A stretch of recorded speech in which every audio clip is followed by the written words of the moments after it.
Driverly.com, unlimited drama series. Marriage is like drywall. You only notice the cracks when the paint starts peeling, and by then you're looking at a complete renovation or a total teardown. My name is Sam Rourke, and I'm a 40-year-old project manager who's spent the last 15 years thinking I had a solid foundation. Turns out I was living in a house of cards during a windstorm. It started with the little things. Robin, my wife of 16 years, suddenly became obsessed with her phone. Not just checking it, clutching it like a lifeline. She'd laugh at messages, then quickly flip it face down when I walked into the room. Her smile would vanish faster than free beer at a construction site. "Who was that?" I'd ask. "Just the girls," she'd say, but her eyes wouldn't meet mine. The girls. Casey Martinez and Morgan Webb, Robin's college friends who'd moved to our Connecticut suburb last year. They were the type of women who treated marriage like a competitive sport and husbands like participation trophies. I was folding laundry in our bedroom last Tuesday when I heard Robin on the phone downstairs. Her voice carried that particular tone, the one she used when she thought she was being clever. "I know, right? Julian's new tool is supposed to be amazing for drilling," she said, followed by that laugh. Not her real laugh, the one I fell in love with. This was different, sharper, meaner. "Training husbands is so much work," she continued, "but someone has to teach them their place." I dropped the towel I was holding. Julian Grant, the real estate hotshot who'd been showing up at every neighborhood barbecue, every school fundraiser, every place my wife happened to be. 41 years old, divorced, with the kind of practiced charm that made women giggle and men want to check their wallets. That night at dinner, the tension was thick enough to cut with a butter knife. Our daughters, 13-year-old Tessa and 7-year-old Mia, sat between us like referees at a boxing match. "Dad, can you pass the salt?" Tessa asked. Robin intercepted it before I could reach across the table. "Here, honey. Your father's busy staring into space." "Why are you always mad at Dad?" Mia asked, her big brown eyes, my eyes, looking confused. "I'm not mad, sweetheart. Daddy just needs to pay better attention sometimes." I bit back my first 3 responses. Maybe she's allergic to honesty, I thought. Or maybe she's practicing for her next performance. "Sorry, girls," I said instead. "Work's been crazy. Big project coming up." Robin's fork clinked against her plate. "Speaking of which, Casey invited us to her lake house this weekend. Family weekend. One last fun trip before you disappear into your project." The way she said it made my skin crawl, like she was reading from a script. "Sounds great," I lied. That night, after the girls were asleep, I found Robin's gym bag in the laundry room. I wasn't snooping, just grabbing dirty clothes. But there it was, tucked under her yoga pants. A phone I'd never seen before. The screen lit up with a text notification. "Can't wait to see you drip tonight. Jay." My hands shook as I read it. Then I took pictures with my own phone and slipped the burner back where I found it. I sat in my truck in the driveway for an hour, staring at those pictures. 16 years of marriage. 2 beautiful daughters. A house we'd built together, literally. I'd done most of the work myself. All of it crumbling because my wife was getting her kicks with some smooth-talking real estate shark. But here's the thing about being a project manager. You learn to think 3 steps ahead. You plan for problems before they happen. And you always have a backup plan. I pulled out my phone and scrolled to a contact I hadn't called in 2 years. Vince Morrison, ex-cop turned private security consultant. We'd worked together on a mall renovation, and he'd helped me out of a sticky situation with some union troublemakers. "Vince, it's Sam Rourke. I need a favor." Casey's lake house sat on the shore, like a monument to bad taste. All glass and sharp angles, the kind of place that screamed, "I have money and want everyone to know it." The perfect setting for what Robin had planned. We arrived Friday evening, the girls excited about the weekend. Me playing the role of oblivious husband. Robin's friends were already there, drinks in hand, treating the place like their personal kingdom. "Sam," Casey squealed, air kissing me like we were best friends. "So glad you could make it. Julian's coming by later. He's got some great stories about the housing market." "I'll bet he does." Morgan was sprawled on the leather sectional, phone in hand as always. "Robin, you have to see this post about husband obedience school. It's hilarious." "I failed out of that program," I said, settling into a chair. "Couldn't pass the bootlicking module." The women exchanged glances. Robin's smile looked painted on. Saturday was a masterclass in psychological warfare. The three of them spoke in code, making jokes about training and discipline, while shooting meaningful looks at each other. The girls sensed something was off.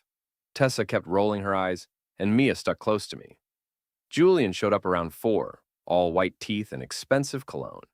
He shook my hand like we were old buddies, but his eyes were already finding Robin.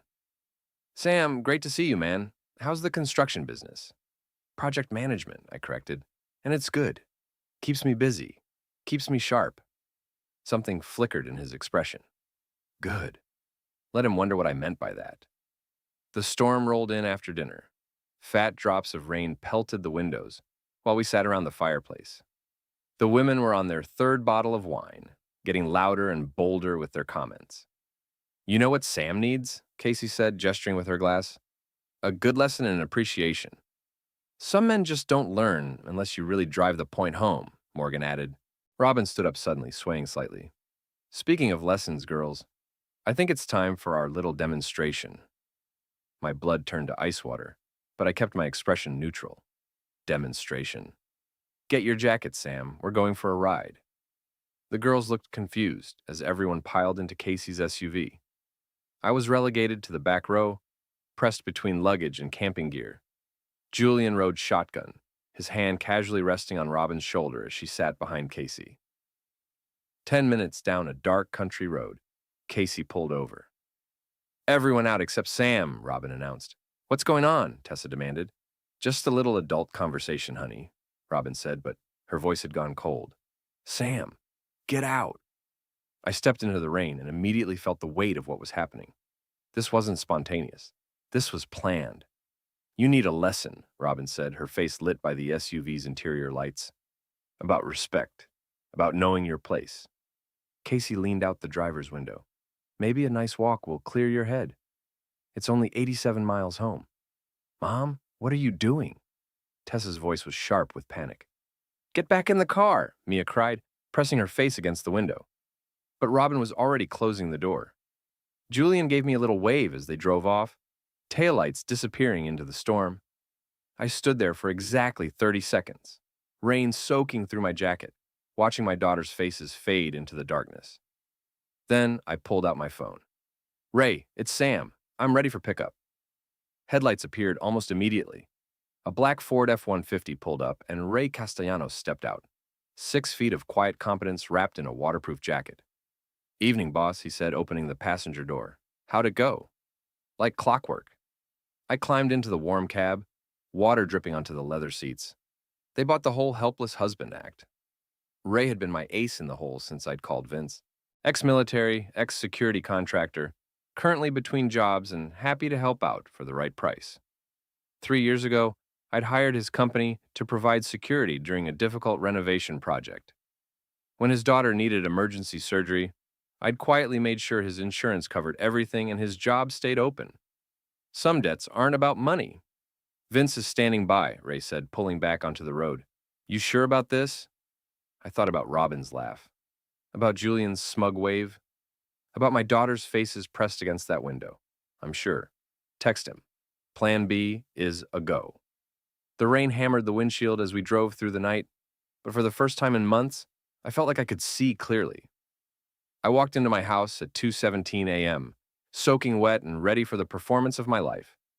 Robin was waiting in the kitchen, pacing like a caged animal. The girls were presumably asleep upstairs. I could hear the dishwasher running, which meant she'd been stress cleaning. Sam, oh my God, where have you been? We came back and you were gone, and car broke down about 20 miles out, I said, stripping off my wet jacket. Lucky for me, old friend was driving by, gave me a lift. Her eyes...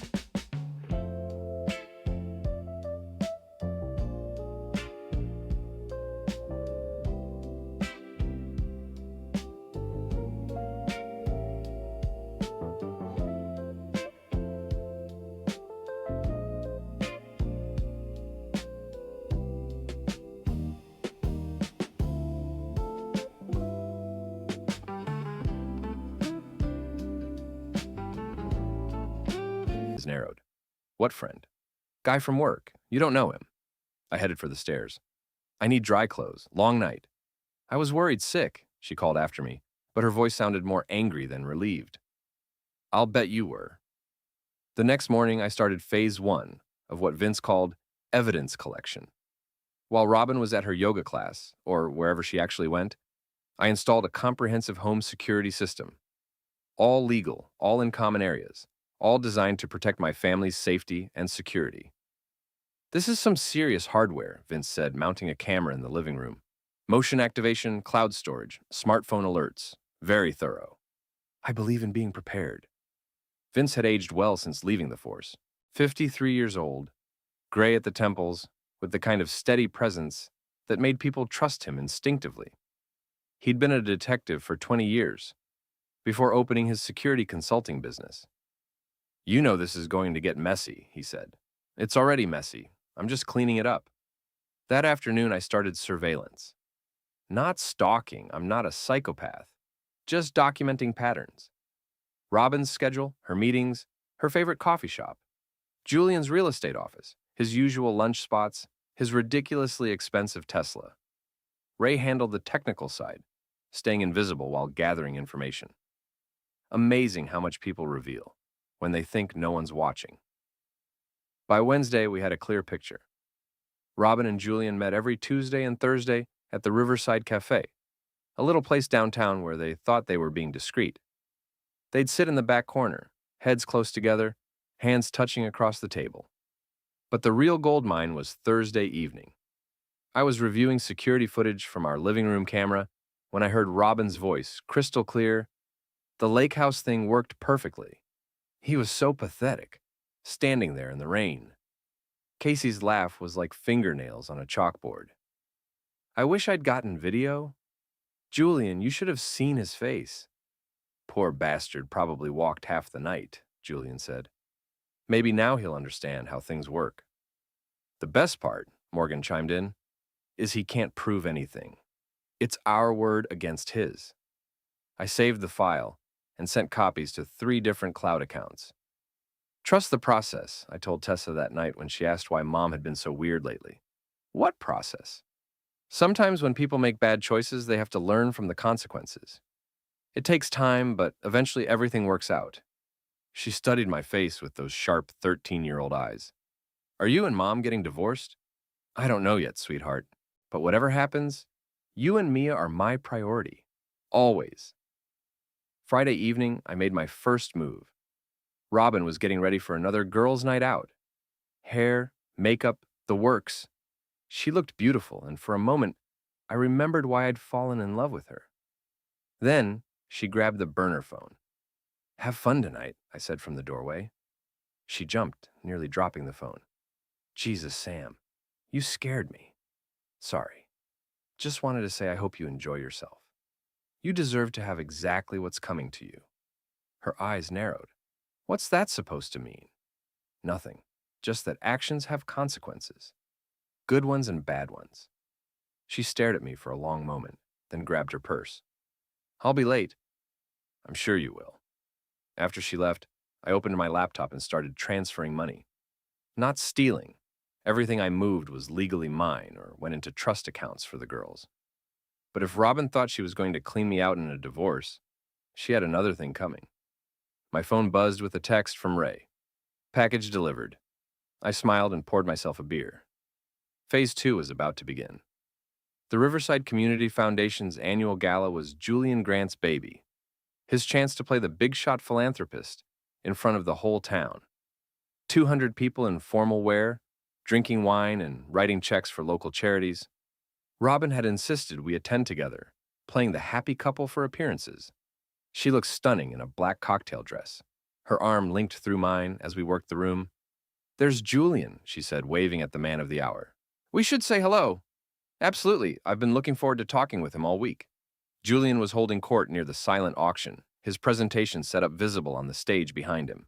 In 20 minutes, he'd be giving his big speech about community investment and building stronger neighborhoods.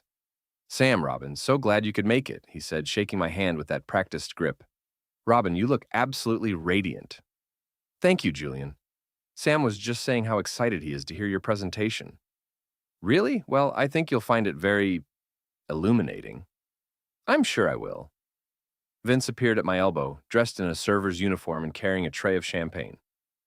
Excuse me, sir, would you care for a drink? Thank you, I said, taking a glass. Our eyes met briefly, and he gave the slightest nod. The switch had been made. At 8 o'clock sharp, Julian took the stage. The lights dimmed and his presentation began. The first few slides were standard corporate stuff. Charts, graphs, community impact statistics. Then slide 5 appeared, and the room went dead silent. Instead of housing development plans, the screen showed a photo of Robin and Julian at the Riverside Cafe, her hand covering his across the table. The timestamp showed it was taken 2 days ago, during her lunch meeting with clients. Slide 6 was even better, a screenshot of text messages. Julian's phone number was clearly visible, along with several messages that would make a sailor blush.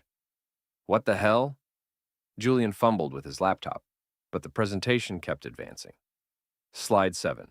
Robin leaving Julian. 2 key cards. You asked for 2. Who was the second 4? My colleague needed a place. Your colleague who calls you baby in her texts? Watch more on Grammarly.com. Julian's condo at 6:30 a.m. last Tuesday, still wearing yesterday's clothes. The murmur in the crowd grew louder. I spotted Robin's boss, Margaret Chen, in the front row, her face a mask of professional horror. Technical difficulties, Julian announced, sweat beading on his forehead. But slide 8 was already loading. Audio from my home security system, Robin's voice crystal clear as she talked about training husbands and leaving me standing in the rain like a pathetic dog. That's when Robin bolted for the stage, but Ray was already there, dressed as event security, politely but firmly blocking her path. I walked calmly to the microphone as Julian fled the stage. Ladies and gentlemen, I said, my voice carrying clearly through the sound system. I'd like to thank my wife Robin for her dedication to local real estate development. Her hands-on approach and personal attention to detail have been truly inspiring. The room erupted. Some people were laughing, others looked shocked, and more than a few were already pulling out their phones to record. I'd also like to thank Julian Grant for his commitment to building stronger relationships in our community. His drilling techniques are apparently quite popular with the ladies. Margaret Chen was already heading for the exit, her phone pressed to her ear. Robin's career in corporate HR was about to become very complicated. I handed the microphone back to the stunned event coordinator and walked out, leaving chaos in my wake. The parking garage confrontation happened 15 minutes later. I was walking to my truck when Julian appeared from behind a concrete pillar, his face twisted with rage. "You son of a bitch," he snarled. "Do you have any idea what you just did? I shared some community building photos. Isn't that what tonight was about? Bringing people together?" He grabbed my shirt, shoving me against my truck. "You think you're clever? You think this is over? Actually, I think it's just getting started." That's when Ray materialized from the shadows, moving with that quiet competence that made smart people very nervous. "Problem here, boss?" Julian's grip loosened. "Julian's? Who the hell are you?" "I'm the guy who's going to suggest you take your hands off my friend." Julian let go, but his face was still flushed with anger. "This isn't over, Sam. You have no idea who you're messing with." "Funny thing about that," I said, pulling out my phone. "I've been doing my research." I showed him the screen, a detailed report on his business practices, including several questionable deals and at least 2 potential ethics violations. Amazing what you can find in public records when you know where to look. His face went pale. "Now, about your car," I continued. "Ray, would you mind helping Mr. Grant with his tire pressure?" Ray produced a small tool and methodically let the air out of all 4 tires on Julian's Tesla, while I used my keys to carve "Home Wrecker" into the hood. "You can't do this," Julian protested, but he made no move to stop us. "Actually, I can. See, this is a private parking garage, and you just committed assault. I'm well within my rights to defend myself and my property." Ray finished with the tires and started filming with his phone. "Smile, Mr. Grant. This is going on the community Facebook page." Julian looked around desperately, but the garage was empty except for us. "You're both crazy." "No," I said, getting into my truck. "I'm just a guy who's tired of being taken advantage of." Have a nice walk home. We drove off, leaving him standing next to his crippled Tesla, probably wondering how his perfect plan had gone so wrong. Think he'll call the police? Ray asked. I hope so. I've got security footage of him assaulting me, and his fingerprints are all over my shirt. My phone was buzzing with notifications, texts, calls, social media alerts. The gala video was already spreading through town like wildfire. Robin was waiting when I got home, pacing the living room like a caged animal. How could you do this to me? She screamed. How could you humiliate me like that? I didn't do anything to you, I said calmly. I just showed people what you've been doing to me. Those photos were private. You were in public places. Nothing private about cheating on your husband at the local cafe. I want you out of this house. Tonight. That's not how this works, Robin. This is my house too. These are my daughters. And you're the one who's been lying. She grabbed her phone, probably to call Julian, but stopped when she saw the screen. Her face went white. What is it? I asked, though I already knew. I've been suspended from work, pending investigation. That's unfortunate. Maybe you should have thought about that before you decided to have an affair with a client's husband. The irony was perfect. Julian had been working with Margaret Chen on a commercial real estate deal. Robin's relationship with him was a massive conflict of interest, not to mention a violation of company policy. This is your fault, she said, but her voice lacked conviction. No, Robin. This is your choice. You chose to cheat. You chose to humiliate me. You chose to abandon me on a dark road in the middle of a storm. I'm just making sure everyone knows what kind of person you really are. She ran upstairs, slamming the bedroom door behind her. I poured myself a drink and sat in my favorite chair, listening to the house settle around me. Upstairs, I could hear Robin on the phone, probably trying to do damage control. Too late for that. The next 2 weeks were a masterclass in social warfare. Robin's suspension became permanent termination when the full scope of her relationship with Julian came to light. Turns out, mixing business with pleasure while violating company ethics policies is a career-limiting move. Julian's real estate empire started crumbling when his other questionable deals came under scrutiny. Amazing how quickly pillar of the community becomes person of interest when people start paying attention. But the real turning point came when Robin tried to take the girls. It was a Tuesday afternoon. I was at the job site when Lex Martinez, Casey's younger cousin, called me. Sam, you need to get home, now. What's wrong? Robin's loading suitcases into her car. She's got Tessa and Mia with her, and they don't look happy about it. Lex had been the wild card in this whole mess. Unlike Casey and Morgan, she'd never liked Robin's crowd. Too fake, she'd told me once. Too cruel. When the gala scandal broke, she'd been the first to publicly support me. I'm 10 minutes away, I said, already running for my truck. I'll keep watching. And Sam, I'm recording everything. I called Ray as I drove. Emergency pickup. Robin's trying to take the girls.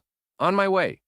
I arrived to find Robin shoving the last suitcase into her BMW, while Tessa and Mia stood on the sidewalk looking confused and scared. Going somewhere? I asked. We're taking a little vacation, Robin said, not meeting my eyes. The girls need to get away from all this drama. What drama?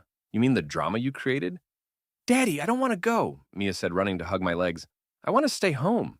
Mom says we have to, Tessa added, but her voice was defiant. She says you're dangerous now. Dangerous? I knelt down to their level. Girls, have I ever hurt you? Have I ever done anything to make you scared of me? No, Mia said immediately. Never, Tessa agreed. Robin's face flushed red. Get in the car. Now. No, Tessa said. I'm staying with Dad. You don't have a choice. Actually, she does. Ray's truck pulled up, and he stepped out with a folder in his hand. Mrs. Rourke, I have something for you. The custody papers were perfectly legal and thoroughly documented. Photos of the lake house abandonment, audio of Robin's cruel laughter, testimony from Lex about the attempted kidnapping. You can't do this, Robin said, but her voice was shaking. I already did. Emergency custody hearing is tomorrow morning. Until then, the girls stay with me. Julian's Mercedes pulled up just as the police arrived, called by Lex, who'd filmed the entire confrontation and posted it live on Facebook. What seems to be the problem here? Officer Davis asked. My wife was attempting to take our children without my consent, I said, handing him copies of the custody papers. I have reason to believe she was planning to leave the state, Julian got out of his car, looking like he'd rather be anywhere else. Robin, what's going on? Your boyfriend here was helping my wife kidnap our daughters, I said. But don't worry, it's all on video. Officer Davis looked at the papers, then at Robin's packed car, then at the crowd of neighbors who'd gathered to watch the show. Ma'am, I'm going to have to ask you to unpack those bags. Sir, he said to Julian, I suggest you leave. Now. This isn't over, Julian muttered as he got back in his car. You're right, I called after him. It's just getting started. That night, Tessa helped me make dinner while Mia colored at the kitchen table. Robin had locked herself in the guest room, probably calling lawyers, and trying to figure out how her perfect plan had fallen apart. Dad, Tessa said, stirring the pasta sauce, are you going to divorce Mom? Probably, sweetheart, I'm sorry. Don't be. She's been mean to you for months. We noticed. Out of the mouths of babes. Whatever happens, I said, you and Mia are the most important things in my life. That will never change. She smiled, the first real smile I'd seen from her in weeks. I know, Dad, and we're proud of you for standing up to her. My phone buzzed with a text from Vince. Custody hearing moved up to tomorrow at 9 a.m. Judge reviewed the evidence. You're going to win. I looked around my kitchen, my daughter safe and happy, dinner cooking on the stove, the sound of normal family life filling the air. For the first time in months, I felt like I was home. The custody hearing was a formality. Judge Patricia Williams took one look at the evidence, the abandonment video, the audio recordings, the attempted kidnapping, and awarded me temporary full custody with supervised visitation for Robin. Mrs. Rourke, the judge said, your behavior has been reckless and potentially harmful to your children. Until you can demonstrate that you've addressed these issues, your contact with your daughters will be limited and supervised. Robin's lawyer, a nervous young man who'd clearly taken the case for the money, tried to object, but the evidence was overwhelming. Julian wasn't even there. Word around town was that his real estate license was under review, and his ex-wife was coming after him for back alimony. Funny how quickly a man's priorities change when his own world starts crumbling. But Robin wasn't done fighting. 2 weeks later, on a Thursday night in late August, she made her last, desperate play. I was upstairs helping Mia with her reading when the motion sensors triggered. Ray was in the kitchen making coffee after another long day of helping me document Robin's increasingly erratic behavior. Boss, he called softly, we've got company. I checked the security app on my phone. 2 figures were creeping around the backyard, Robin and Julian dressed in dark clothes, carrying what looked like spray paint cans and a crowbar. They're going to try to break in, I said, probably plant evidence to make me look unstable. Want me to call the police? Not yet. Let's give them enough rope to hang themselves. I activated the live stream feature, broadcasting directly to Facebook. Within minutes, dozens of neighbors were watching as Robin and Julian tried to break into my house. The motion sensor sprinklers kicked in first, soaking them both. Then the tripwires I'd installed triggered the flower bombs. Theatrical, harmless, but absolutely humiliating. Julian slipped in the mud, landing face first in a puddle. Robin tried to run but got tangled in the garden hose, falling backward into the flower bed. The whole thing was being broadcast live to half the neighborhood. Should we help them? Ray asked, grinning. They look like they were having fun. Robin managed to get to her feet, covered in flour and mud, mascara running down her face. She looked directly into one of the cameras and screamed, "This is harassment! I'm calling the police!" Please do, I said, speaking into my phone so the live stream could hear me. I'm sure they'll be very interested in your breaking and entering charges. That's when the police arrived, called by Robin herself, who somehow thought she could spin this as my fault. Officer Davis stepped out of his patrol car, took one look at the scene and shook his head. Mrs. Rourke, we've talked about this. He set traps, Robin shrieked. He tried to hurt us. Ma'am, you're on his property at night, carrying tools that could be used for vandalism. The homeowner has every right to protect his family. Julian was trying to slink away, but Ray blocked his path. Going somewhere, Mr. Grant? I wasn't doing anything wrong. Really? Because it looks like you were about to vandalize this man's house, on camera, while dozens of people watched. By now, half the neighborhood had gathered on their lawns to watch the show. Mrs. Peterson from next door was recording with her phone. The teenage kids across the street were live tweeting the whole thing. Robin looked around at the crowd. Neighbors who used to be friends, now watching her public humiliation with a mixture of disgust and entertainment. "This isn't over," she said, but her voice lacked conviction. "Actually," Officer Davis said, pulling out his handcuffs, "I think it is. You're both under arrest for attempted breaking and entering." As they led Robin and Julian away in handcuffs, I stood on my front porch with my daughters, watching the storm clouds gather overhead. "Dad," Tessa said, "is it really over?" "Yeah, sweetheart, it's over." The first drops of rain began to fall as the police cars disappeared down the street. Robin was gone, not just from my house, but from my life. The divorce would be finalized within a month, her parental rights reduced to supervised visits that she'd probably never use. Julian's real estate empire had collapsed completely.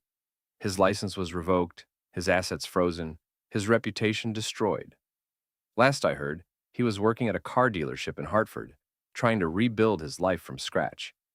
Casey and Morgan had disappeared from the social scene entirely, their own marriages suffering from their association with the scandal.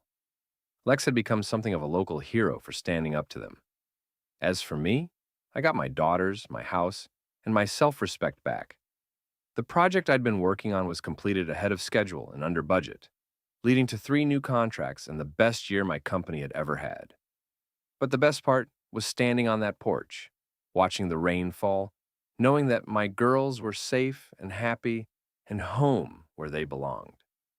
"Let's hope the next storm blows her even farther away," I said, putting my arms around Tessa and Mia. Thunder rumbled overhead, but inside my house, my real house, built on honesty and love instead of lies and manipulation, everything was warm and bright and exactly as it should be. The storm had broken, and I was still standing.